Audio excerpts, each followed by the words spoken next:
Prime Minister Mark Carney is headed off on another international trade mission to shore up investment and diversify trade. He'll be traveling with a small delegation to India, Australia, and Japan this week, hitting up cities such as Mumbai, New Delhi, Sydney, Canberra, and Tokyo on the 10-day trip. It's the urgency we have to diversify our trade, to build relationships, strategic relationship. And honestly, if you look at the key places we're going to go, look at India, one of the largest economy in the world, one of the largest population. It's key for Canada to have a strategic relationship. National Defence Minister David McGuinty joins me now. Sir, the first leg of this trip is to India, where the government's hoping to fast-track the CEPA, the Comprehensive Economic Partnership Agreement. Is that something you hope to actually finalize on this trip and have done before you come home? Well, it's a great privilege for me, Peter, to be with the Prime Minister on this three-country tour through into the Indo-Pacific. As you know, we're starting in India, then we're moving on to Australia, and from there over to Japan. So obviously, listen, I'll leave the announcements to the Prime Minister in due course. We're going to work our way forward, but we are definitely deepening our relationship in that region. And so I'm looking forward to contributing where I can, particularly when it comes to defense. The defense procurement, the strategy is out. Is there a role for these countries that you're going to, I'm thinking Australia in particular, for the defense industries to partner up? I mean, Australia's been really talking up the potential for some kind of a strategic alliance on critical minerals, for example. Absolutely right, Peter. We are a Five Eye partner country. We purchased our over-the-horizon radar system from the Australians. It's the most advanced in the world. I think it's the largest export ever in Australian history. We will be digging down deeper and wider on that relationship, more investment in technology, space, AI, quantum. Obviously, critical minerals will factor into this. This is why we're heading there, to be able to, I think, expand this relationship more bilaterally. The Prime Minister's made it very clear. We intend in Canada to spread our wings, to diversify our relationships. That's what we were doing in Brussels and Munich just last week. And this will continue during this three-legged tour through the Indo-Pacific. To do that, though, to spread those wings and diversify these markets, the India part of this alone would double bilateral trade from 31 billion to 70 billion in 4 years, frankly.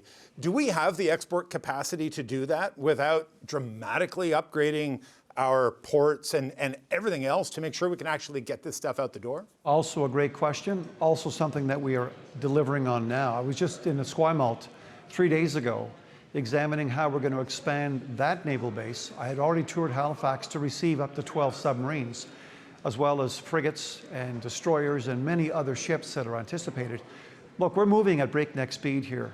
Peter, for example, when we went from 5 potential builders and sellers of submarines and we down selected to 2, the normal time that would take would be about 3 years. We did that in less than 6 months.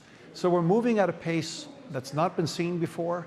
We're moving now to build. Just this morning, I announced 7,500 more homes on 25 locations on our bases to be able to accommodate our forces.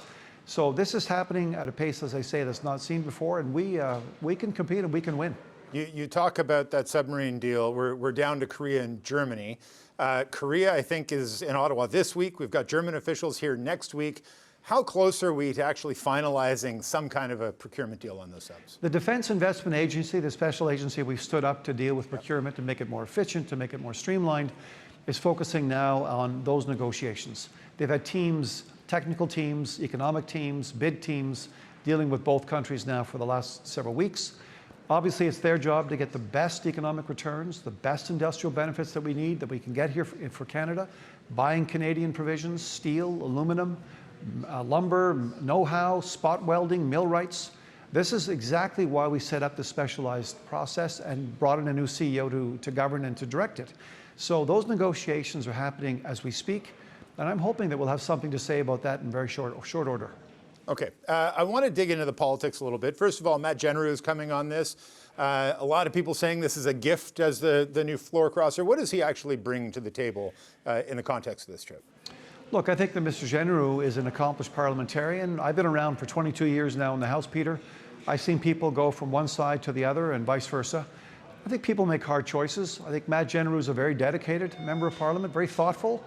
And I think he will bring a perspective that comes, for example, from his area in Alberta. University of Alberta, for example, is a major player in advanced research. I've met with most of their research teams, their president. We held a meeting out there for our top 15 research university presidents to work with us on our defense industrial strategy. So I think Mr. General will make a very, very good and important contribution. The Canada-India political file has been fraught for a while, and I think Canadians understand and have bought into the notion that we need to expand our export horizons, and we need to do that expeditiously. How do you balance this, though? I mean, just this week, the head of the Sikh Federation of Canada was informed about threats against him and his family from India that have intensified. How do we justify deepening ties to a country that we have had these problems with in the past and that we haven't fully resolved yet? Well, we can call these things out as we will. The Prime Minister has been very clear. We can pursue economic activities. We can look at joint ventures. We can look at investments in the defense sector, for example, which we will. But at the same time, we can be honest and we can explain to folks where our concerns lie, where they're coming from. This is something that's been done in the past. This is part and parcel of the dialogue that the Prime Minister has rebooted with India. And I think we're going to see more of that as time goes on. You know, trading partners can do this. We can actually work together, but at the same time, call out each other's failings. Well, and I think we can call it out. Do you expect some kind of a reflection from the Indian government about its role in election interference and violence in Canada? Do we expect them to have addressed this as I think a lot of Canadians want? Look, I can't prejudge the outcome of the dialogue that's going to take place there in India, but obviously we've had different folks back and forth from India in preparation for this mission, and back and forth since we've talked about foreign interference in this country. I think progress has been made. I think dialogue's still being pursued, and that's what it's all about. We just have to keep moving and working together and keep talking. Outside, I mean, I'm sure you read this paper I referred to earlier, the Australian Strategic Policy Institute, calling for the strategic alliance. Outside of that, because what they're looking there is to try to, they're trying to say that the two giants of the mining world, Australia and Canada, should no longer see each other as competitors and see each other more as partners, where they can sort of trade off on things.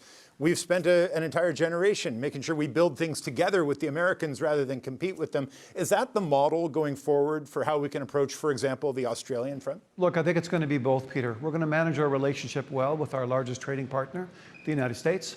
But we are expanding and we are diversifying.